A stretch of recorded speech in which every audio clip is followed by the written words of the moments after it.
Jack! I guess you're booking this. You had questions for me. Jack O'Hara. Boy, you asked me some interesting questions, my man. Jack, hey, it's Josh Radder. Hey there, Jack O'Hara. It's Johnny Damon. Jack O'Hara, absolutely. What's up, Jack? Well, Jack, those are some good questions, Jack. Hey, Jack. How you doing, Hello, man? Bob Saget. How's it going, man? Jackie, what's going on, man? What's going on, Jack? Listen, man, you asked me a couple questions. Jack, right? That's right, man. Hey, Jack. Jack O'Hara. Anybody call you John? It is another edition of the O Show podcast, live from Las Vegas. Walk with me, buddy.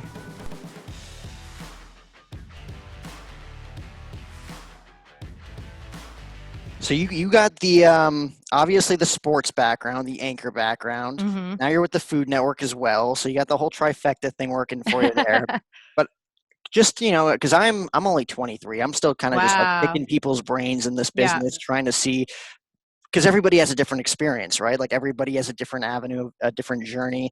You growing up in Montana, correct? Yeah. Like, now being in Brooklyn, New York, I mean, oh my God, completely different. Like what kind of sparked your interest? Because I know you went to school wanting to be like an anchor at first, and then you kind of just like went to the, still kind of anchoring, but in the sports world. Yeah, I mean, there was a lot of stuff in between. Yeah. But yeah, I grew up in Great Falls, Montana, and yeah, I just knew early on I wanted to be in TV, or I was very into acting, in high school. And I kind of just, honed in on this path to do journalism because I was also very involved in like my school newspaper and yearbook. So I went to Washington State specifically for their broadcasting program. So I knew that that's what I wanted to do. I pretty much stuck with it.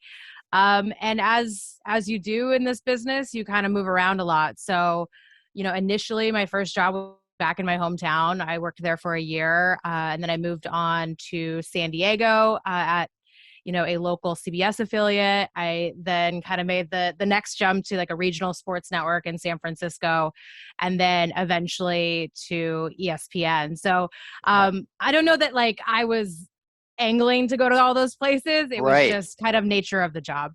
Wow. I mean, the more you get into it, the more you want to experience different things too, different cultures, different cities. But like, what was the initial goal? Like when you were like, I don't know when it kind of like sparked your interest growing up as like a teenager, maybe in high school, maybe even before that. Like what was like the initial dream, and how far has that kind of just evolved? Yeah. Initially I thought I was going to be a news reporter. So the initial dream was, something like a Katie Couric or something like that. And then when I was in college, I kind of decided I wanted to focus more in on, just like the sports aspect of reporting and journalism.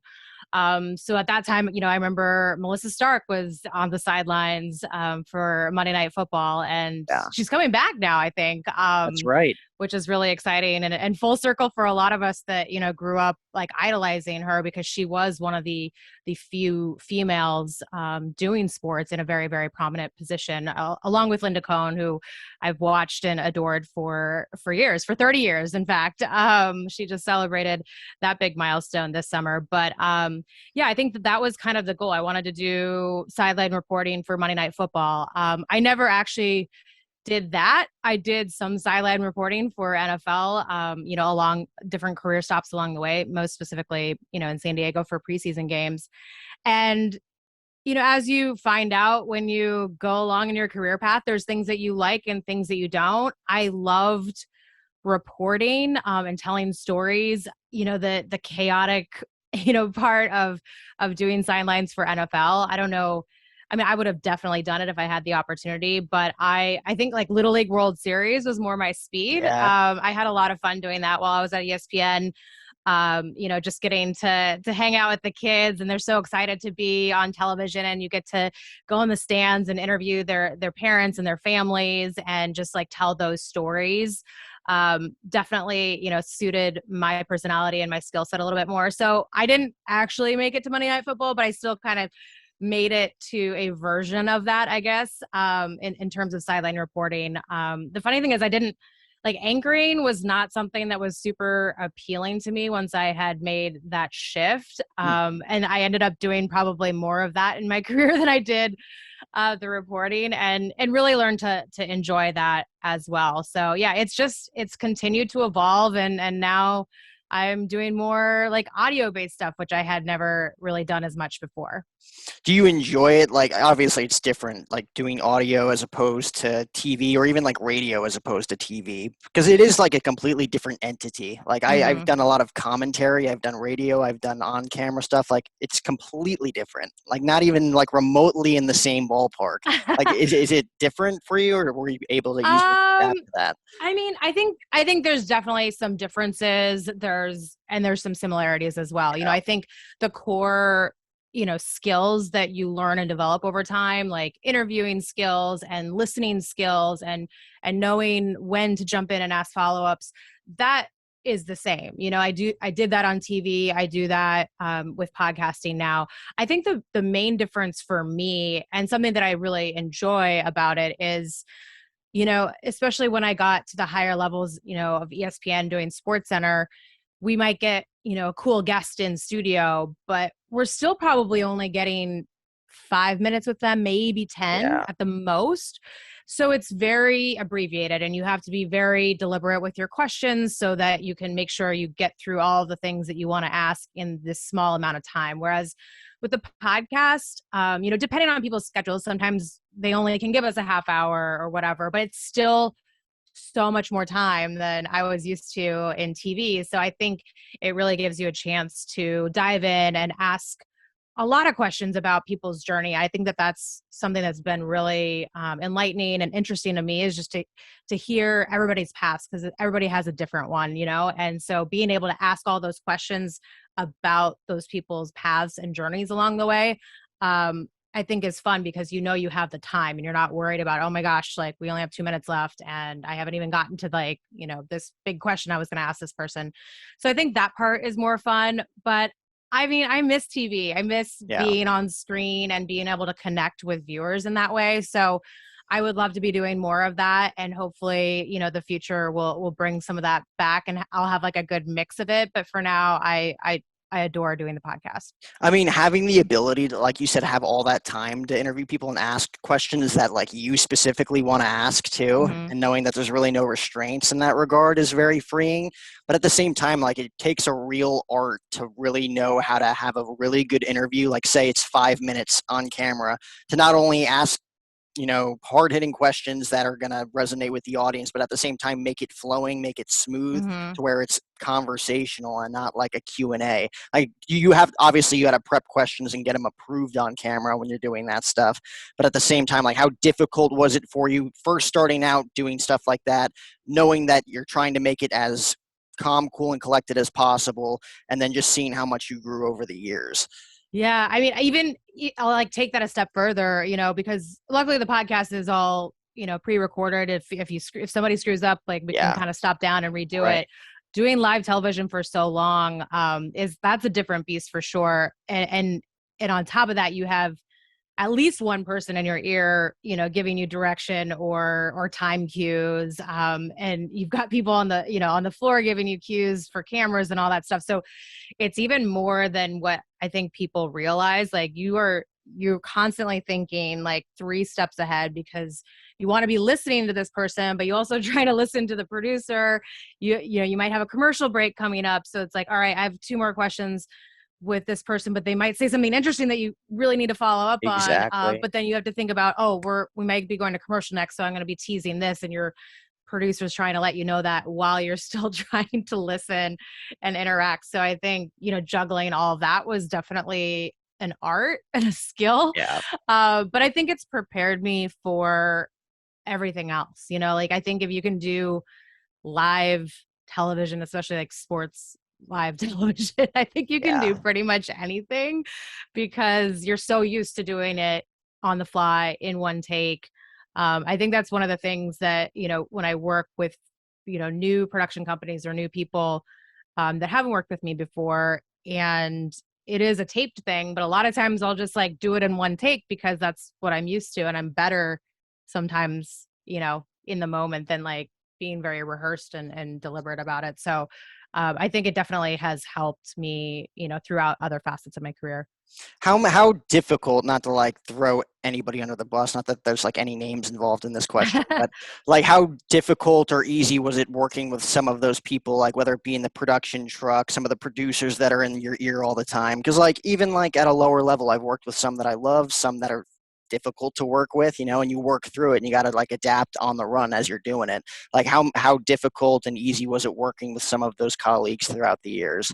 Yeah, I think it depended on, the producer, and like anything, anytime you're working in some sort of team capacity with anybody, it's going to take a little time to feel each other out, get used to it. I think the really good producers, pick their spots. They know when to get into your ear. They know when to stay out of your ear. And they're also open to feedback about it. If you're like, hey, don't try to talk to me while I'm talking, or don't try to, obviously nicely and respectfully asking that. But, I think everybody kind of learns to work with each other in that respect. But yeah, it's always hard, if you're thrown into working with somebody you've never worked with before and they're not used to your style, you're not used to theirs. But yeah, I think like anything, it's something that you kind of develop and hone over time with somebody. Yeah, I think my biggest problem was when the producer would never turn off their mic, like Oh yeah, whatever mic, and you just hear them talking to everybody No, else, you like on the can't do team, and that. I'm like, come on. No, you Come gotta turn that off. Yeah, for sure. Oh man, and how long have you been? Because obviously you're now with the Food Network. You've probably been a big foodie your entire life in that sense. Like always been cooking stuff. Always kind of had a passion for that. Was that something that was like ingrained in you early on, like your family? Like where did that Yeah, come from? a little bit. Like, growing up, and my parents got divorced like when I was quite young. So a lot of times it would just be, me, my sister, and my mom, or me, my sister, and my dad. And so, and my mom worked full time. So she kind of, like would give us chores like most parents do. But one of our like weekly chores, I guess, was to cook dinner for the family once a week. So I think her motivation there was, well, for one, like helping herself out a little bit, Yeah, like not yeah, having to cook 2 nights a week, but also I think just like kind of giving us that life skill, right? Like you need to learn how to do that, and so it's better to do it at an earlier age. So but once I started doing more of that, I realized I really liked it. And I remember she had this cookbook. It was like a Chinese American cookbook, and I would just like pick things out of it. I started with easy things, and then I'm like, well, what else can I make? yeah. And by the end of high school, I'm like making lemon chicken, where I'm like deep frying the chicken in a wok and making the sauce and the rice and all the things. And I remember thinking it was like so cool that you could just pick up a recipe, and if you followed it, like you could make it look like the picture. Yep. So I became really like interested, I guess, in that. And then I studied abroad my senior year of college in Spain, and then traveled around afterwards. And definitely for the first time, like really opened my eyes to like a lot of other, flavors, ingredients, cultures. And I was just very obsessed with like eating whatever like the local specialty was, whichever town or city or neighborhood I was in. And I think I just kind of continued that curiosity when I ended up, moving to California for 10 years, and you have so much fresh produce at your fingertips there. And I would, sign up for CSA boxes, and I would get all these vegetables that I'd never even seen or eaten or worked with before, and just had to kind of figure it out. And after doing that for a couple of years and always talking about it, one of my coworkers in San Francisco was just like, you should start a food blog. Like you're always talking about it. You're always talking about like where you're going out to eat or what you're cooking. And I was just like, I don't know. Like I read a lot of food blogs at the time, if I was looking for recipes or inspiration to, use one of these vegetables that I had received in a CSA box. So yeah, I started my blog in, I think it was 2011, really just as kind of a creative outlet, just like for fun. It wasn't meant to be anything, professional or serious, but I think as I did more of it, I just really loved it and kind of wanted to pursue more of that avenue. I obviously loved doing TV and was very, ingrained in the sports world at the time. But like the more that time went on, I was kind of like, well, maybe I could do something, in TV, in food, and so I'd kind of been dabbling in that a little bit. And then when ESPN did their like massive layoffs in 2017, I was unfortunately part of that group of, I think, over 100, on-air people. And I don't know, I guess it was just kind of the push I needed. Like, all right, well, this is over earlier than I thought it was going to be. And certainly I could have, pursued another sports network or opportunity, but I felt like it was just kind of the universe telling me, all right, you've been thinking about this, like it's time to do it and see what you can make of it. Yeah, so you always kind of had something like in your back pocket, like worst case scenario, one door unexpectedly closes. And granted, like layoffs, I feel like happen with them every few years like that, where there's 100 plus. So like you got to have that. I don't know if it's ever been that big for like on-air people, but yeah, like my first year there, they laid off 100 people. A lot of them were like behind the scenes people. Yeah. So I think that was like the biggest like front facing, people, like names that you recognize kind of thing. Yeah, because they're on screens every day. Yeah, but to your point, yeah, every network does layoffs every couple of years. You don't hear about it as much. ESPN is kind of like the pinnacle of, sports and sports broadcasting. So when it happens there, it's more newsworthy.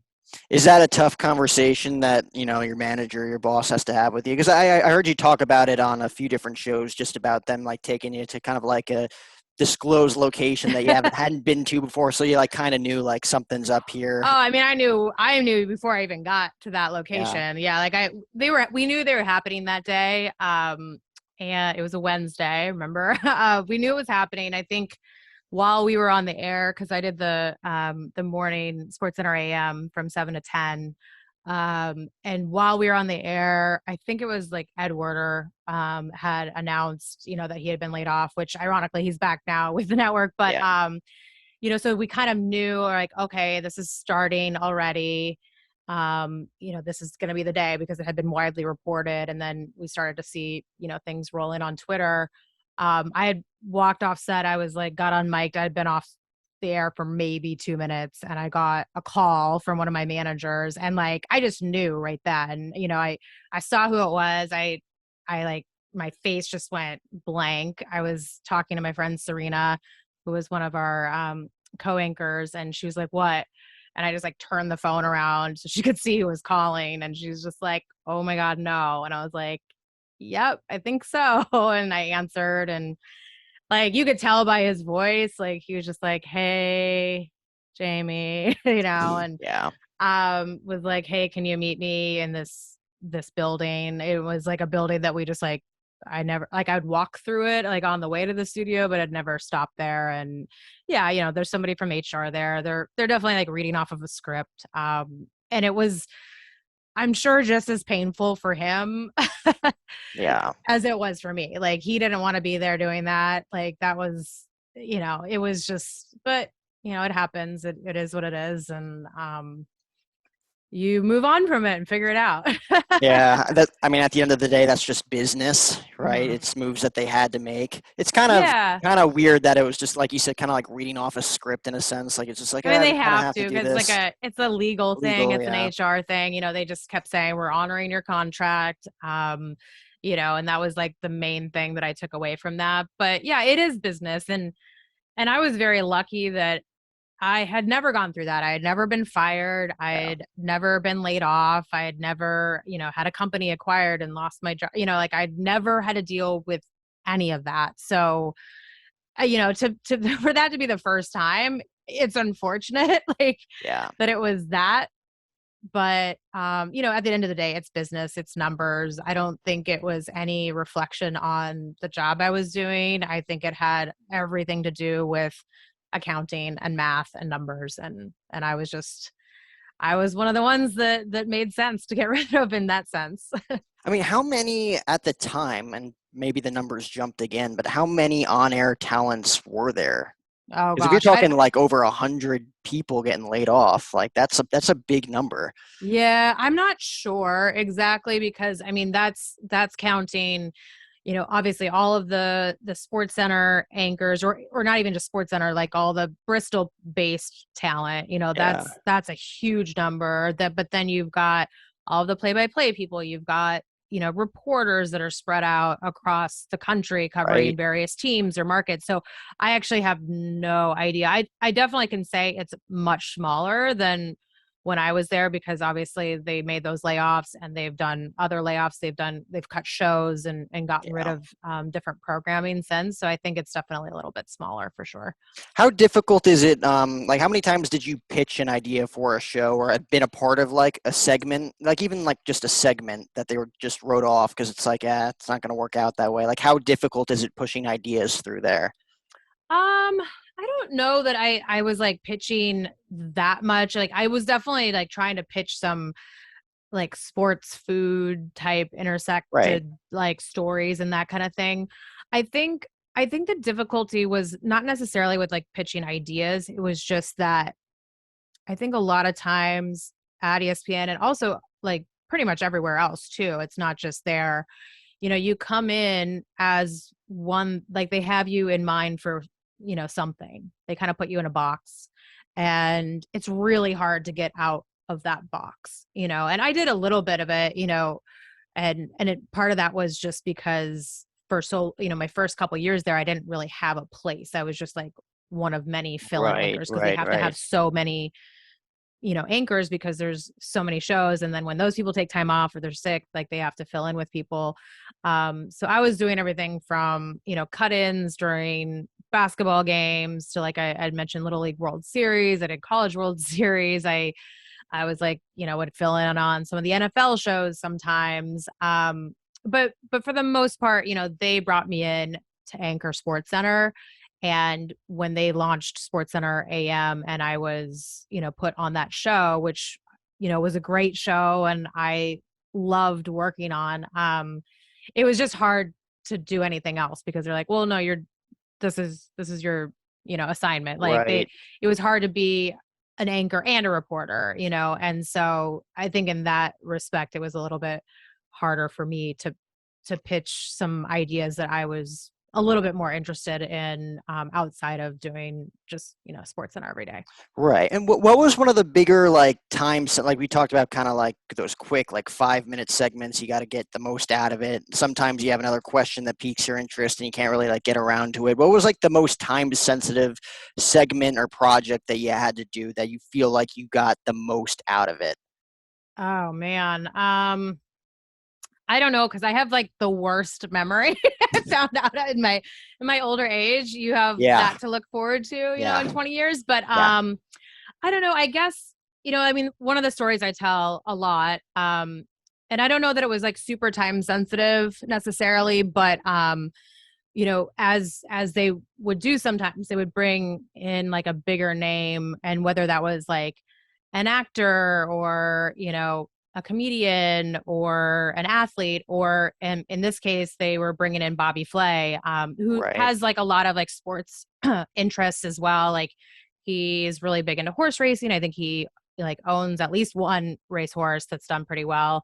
He's really into boxing, but then, and he's from New York. So he's obviously like a big sports fan in general. So, he was just coming in. I don't even remember if he was like promoting anything specific, but the cool thing was, because I had kind of established myself as somebody that, also had this interest in food, it was just like an automatic, like, oh, well, Jaymee has to do the interview for SportsCenter. I mean, he was doing a bunch of different shows, but, and like, I remember the day he was originally supposed to be there, I was supposed to be coming back from a trip from the West Coast. And I was like, I'll just come in and like record it.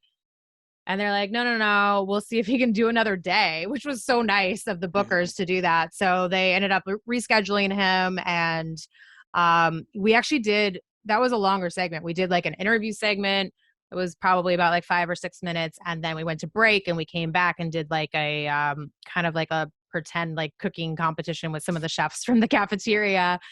And he and I like judged it. And then they kind of rushed him off to the next thing. But I think it went really well. Like I obviously was very involved in the scripting of that. And then, as they're rushing him off, during the commercial break, I was like, hey, are you still doing new episodes of Beat Bobby Flay? Yeah. And he's like, yeah, we are. Do you want to be on the show? And, that definitely, I think, opened the door for me within Food Network and the food world, and kind of really allowed me to more seriously consider that as like a career avenue. So I think, had it been like a bad interview or something, maybe it wouldn't have gone the way that it did. But I think, we nailed the two segments, and, at least enough that it impressed him enough to invite me to come on his show.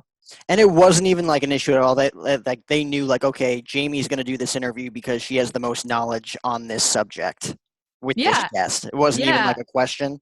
It was not even a question. Yeah, they it was just like an automatic. And like I said, like they basically like scheduled him for a different day just because I wasn't going to be able to be there, even though he's doing 5, 6, 7 different appearances across the network.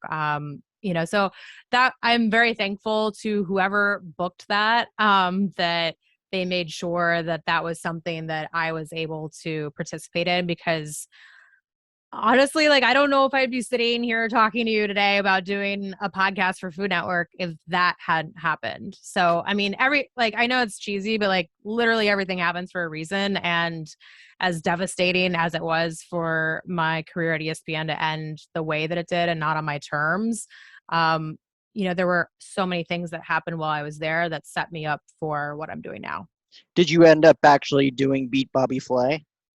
I did. Yeah. In fact, I shot that episode in December, December 2016. So like maybe 4 months before I got laid off. So I had shot it, but like a lot of those Food Network shows shoot very far in advance, especially Beat Bobby Flay. So that actually didn't air until after I was like a couple of months after I'd been laid off. So it actually kind of worked out because like from the outside, people just were like, oh, she just seamlessly jumped over to doing food TV.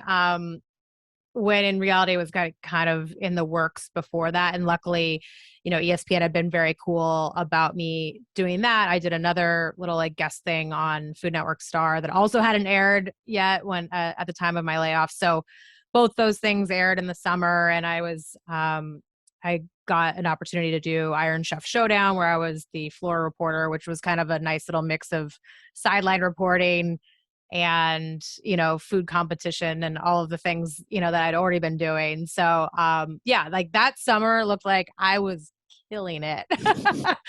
But in actuality, it was like these things that had been already set into motion, and, still trying to get more of that airtime. But I think I've done now 6 episodes of Beat Bobby Flay. Wow. And 5 of them have aired. But they shoot, I mean, when they shoot that show, they'll usually shoot for like 2 or 3 weeks, 2 episodes a day. So they bank a ton of episodes. So even though 6 sounds like a lot, it's basically like once a year for the last 5 or 6 years. So now, like, if you go back to like the time where you're just like, hey, are you still doing episodes? He invites you on the show, you do the show, and then the whole ESPN debacle happens. Like, is there any part of you, because you said like obviously they bank a ton of episodes and you're just waiting for them to come out, is there any part of you that's thinking like, oh, I'm not with ESPN anymore, they might not even just like air this episode? Like there might be like a part of it where it's just like, oh, we just had to scrap it because of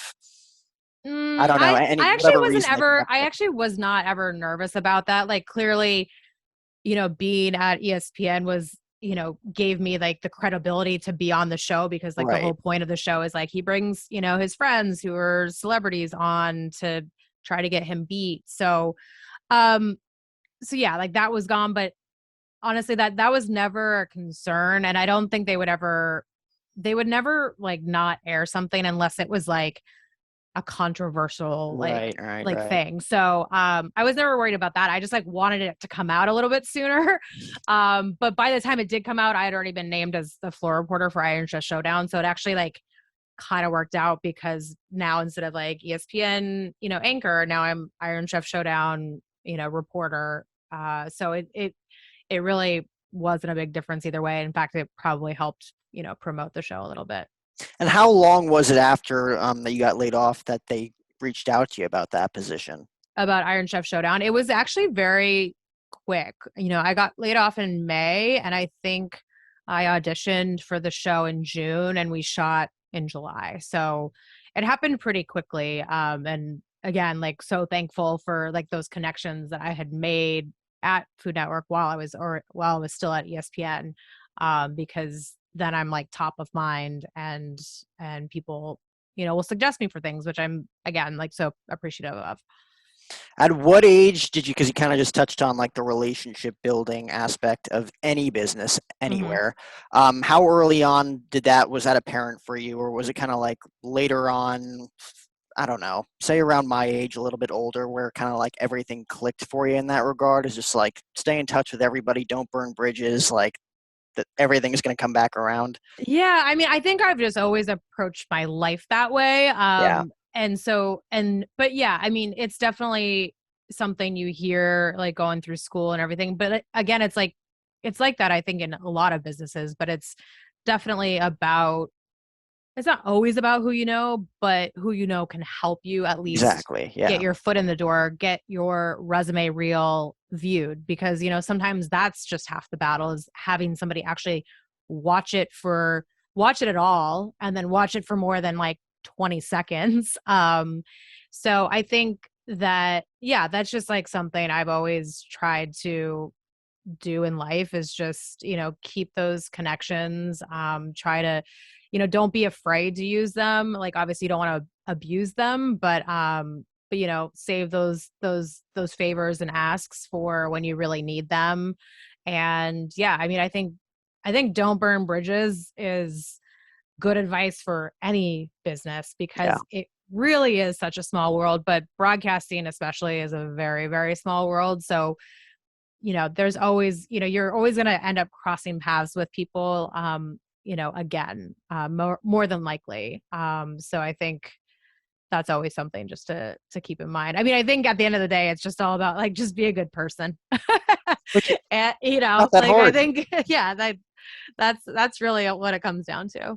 I mean, especially like from what I've seen in sports media and the media industry, just again, having the few experiences I've had, like everybody is very helping, everybody's very supportive, everybody for the most part wants to see you succeed. I don't know if you've had any indifferent experiences working along those lines, some friendships you build, relationships. Have there been any like rough experiences? Kind of like briefly go over those, because again, don't want to name drop anybody. Yeah. I mean, I think for the most part people are supportive, but there is like this just inherent like competitiveness Oh, for sure. in the business. So when you are with people that are, more like your peers, not somebody that's like older, helping, like trying to help you along.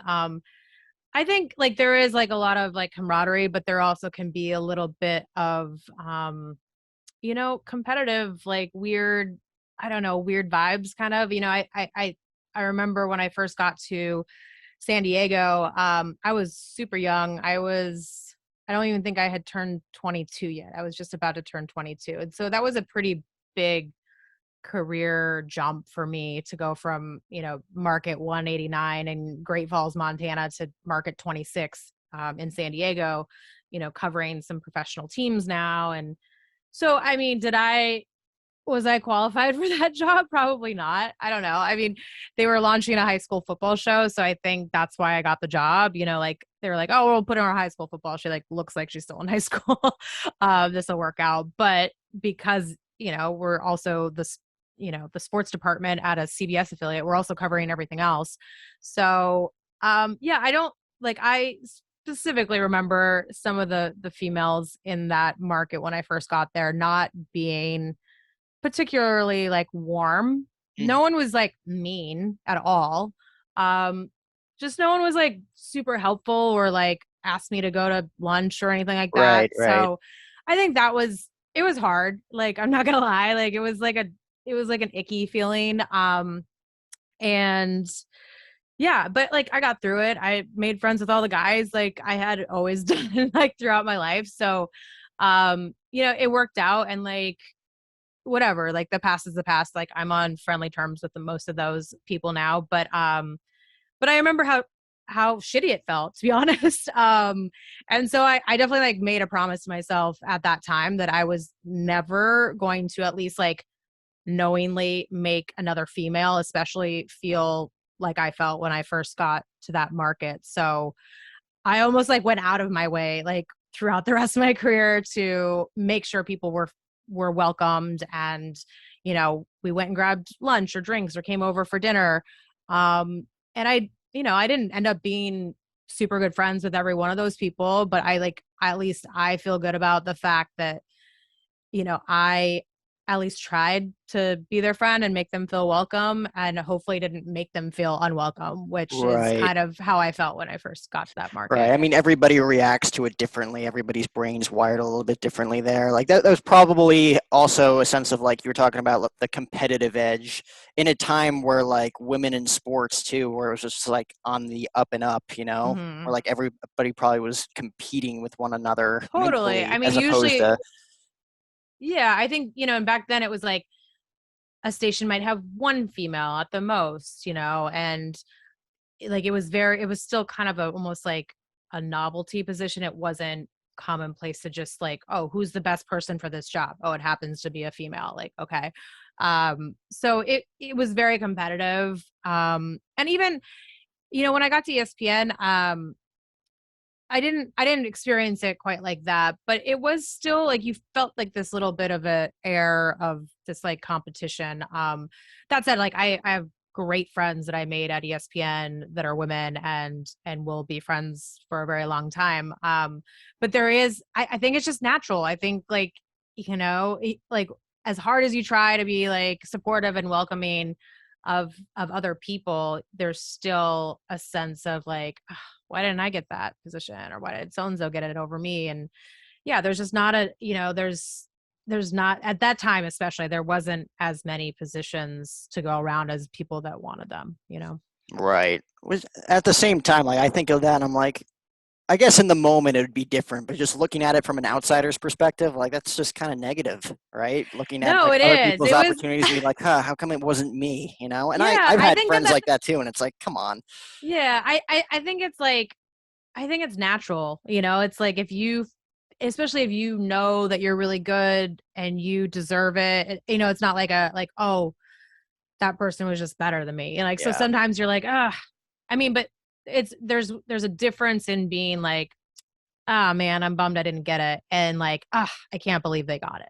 Right. That's like a different like shift in mindset. So you can still be like super happy for somebody and still simultaneously bummed that you didn't get that job or position or opportunity. So Yeah, man. And now with the Food Network, kind of that atmosphere, is it different because it's still media and you're still like doing stuff in the same general sense? Like, is it a different atmosphere and culture as opposed to ESPN? How different is it?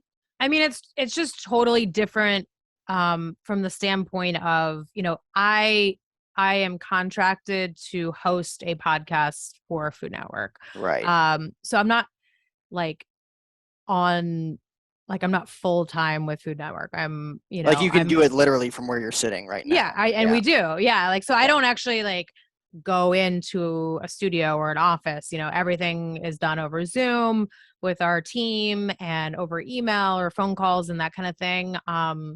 You know, I hope the podcast is so amazing that at some point we do have a studio and we can do some of these interviews in person, but it's so different in the sense that like, it's not my only thing that I do. Like, it's not enough money for me to live on. I enjoy it so much and, hope to continue doing more of it. But it's just a little bit different because yeah, I'm not necessarily like full time, and at this point, I'm not doing any other projects with them. So, but on the flip side, like I would say the similarities are that, yeah, it's still very competitive, and for somebody like me who is not a formally trained chef, like I love to cook. I consider myself like to be good at it because I've done it so much. I think like anything, just the more reps you have, you're going to, become better at something. So I think I'm very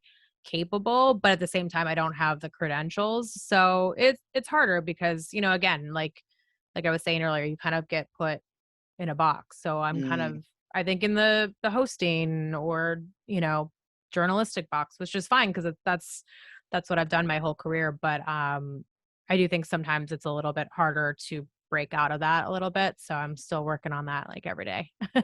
You mentioned acting at the top of the show too. Ever try and get back into that a little No, bit? Or is I that don't like think so. totally like 20 I years loved ago? it. Oh, longer than that. I loved it. I loved like the performance aspect, and all of that.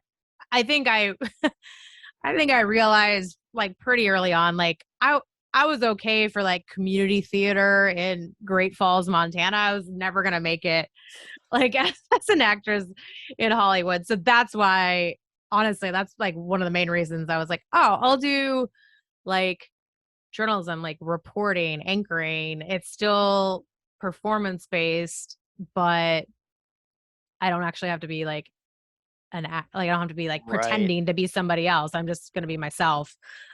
So yeah, no, I'm there's definitely not a chance of trying to rekindle my community theater days. Yeah. I did a few short films in college, and I'm thinking like I could pull this off, and then you see the footage, and you're like, no, I couldn't. It's so funny. I actually, Washington State has a great broadcast program, but then they also have like a student run cable station. And so it allows you to like get involved in this kind of stuff, like even before you get to your upper level classes. So I was very involved in that. And then they actually like flew me out a couple of months ago to speak at like the end of the year banquet for Cable 8. And it was just so fun to see like what they're working on. They're like, these kids are like making like full length, like little like feature films and stuff like that. And I was like, wow, we weren't doing that. We were just doing like like a sports show and like a movie review show. And they're doing a lot of like really cool stuff. But, in preparation for going out there, somebody had like dug up some of my old stuff online, and I was watching myself and I'm like, wow, I was not very good. But it's early. Like those were some of my first reps ever, like doing this like movie review show. And I was so like timid and like soft spoken and not very like confident. I was like trying to be. So it's definitely funny to like look back at that and see how far you've come. But I definitely excelled more in like the journalism type stuff than I did like any of the acting.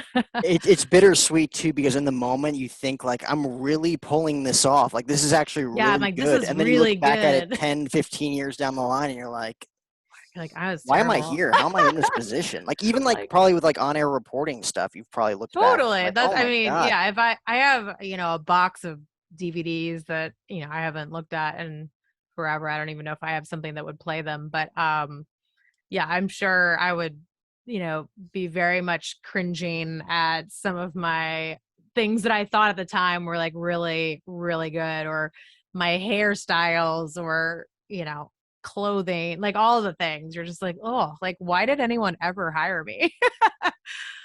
Right. Like all goes back to, I feel like, the work ethic and like the actual drive to do it. They see the consistency over the years as well. Like how much of that, like whether like mentors you had or just people that you've been in like the interview process with, just in that room selling yourself to a network like an ESPN, or even like when you were negotiating this deal with the Food Network, like how much of that is just like what do you say to them to kind of, again, like sell yourself in a sense, to be like, this is how I provide value to your network?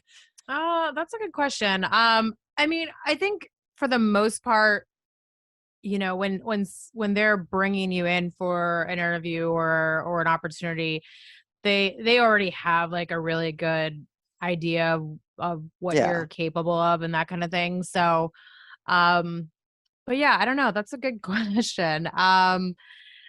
Yeah, I think a lot of the things that we've talked about, just, like work ethic and your passion for what you're doing and where you want to go, I think are all definitely like important. But yeah, at the end of the day, like, your agent can talk you up, other people you've worked with, but you're your biggest cheerleader. And so like you definitely have to, advocate for yourself for sure.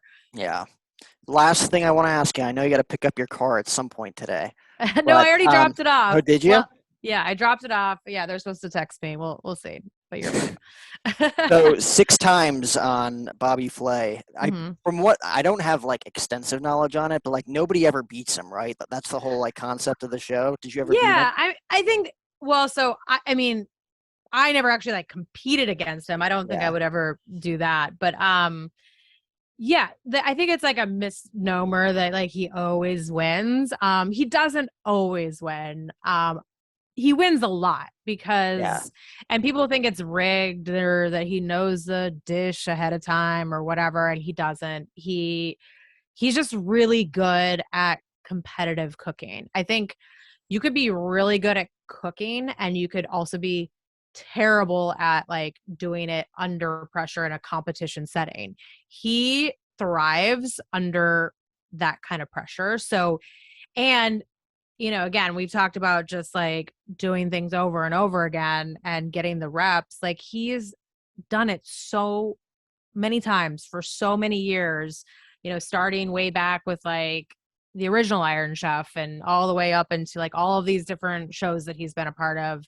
And yeah, he's just done it a million times. And even if it's a dish he's never made before, he knows good flavors and combos and what makes a good dish. So even if he doesn't like nail like the traditional like spirit of the dish, as long as it tastes good, like at the end of the day, like the judges are going to pick what they think is something that they would want to go back and eat more of. So a lot of times that's his dish. But yes, my team or my partners and I have beat him. I can't remember what my score is. I know we've beaten him at least twice. Maybe 3 times. But yes, like I think I'm about like 50-50 at this point, which I think is probably that's good. Pretty close to what. Good. Yeah, I think he probably, if I were to guess, he probably wins like 60% of the time. Are they his judges? No, the producers bring in, whoever, they think might be like a good person for that specific episode. Obviously, when they book the judges, they don't know which of the challengers is going to actually like go on to go up against Bobby. But I think they usually have like at least one judge on the panel that would be good for whatever dish that person is going to present. And then the other 2, one would be for the other person. And then there's like a third one that's kind of like a general. But I think overall, like they just try to, pick credible people in the food world that would be familiar with one of the dishes that the challenger is going to make. Do you think if you hadn't asked him post segment that you guys did originally when you first met him, like, hey, are you still doing the show? You think he would have invited you? You think his people still would have reached out and that would have been formulated? I don't know. I don't know. I'm glad I don't have to find out. I'm glad that I had the courage to do that because I was very nervous at the time. I was super, super nervous to ask him that. So I'm glad that I didn't like chicken out. I'm glad that I like kind of took that opportunity that was literally given to me by the person who booked him for the show and, and have been able to turn it into, something else that I'm super excited about. Was that something that you like thought over and over again in your head, or did you kind of just blurt it out like in the moment, like, oh, I'm going to ask him, and then you ask him? I had a thought like, okay, like if it comes up or I have an opportunity, like I'm going to ask, but I also like thought I'd have a little bit more time. But after the second segment that we did and they went to commercial, they were like rushing him off to the next show. So I really didn't have it's not like we were sitting there like making small talk in the commercial break. They were like shooing him off to the next thing. And I was like, and so I just kind of blurted it out and I'm very, very, very glad I did. which is like what makes or breaks moments. Like you said, like it was meant to happen, right? Totally. In Yeah. a sense, like regardless of like, it's probably blurry in your head, like, oh yeah, I asked him to do it. And then all of a sudden you build that relationship and now, it softened that blow for you Mhm. in 2016. For sure.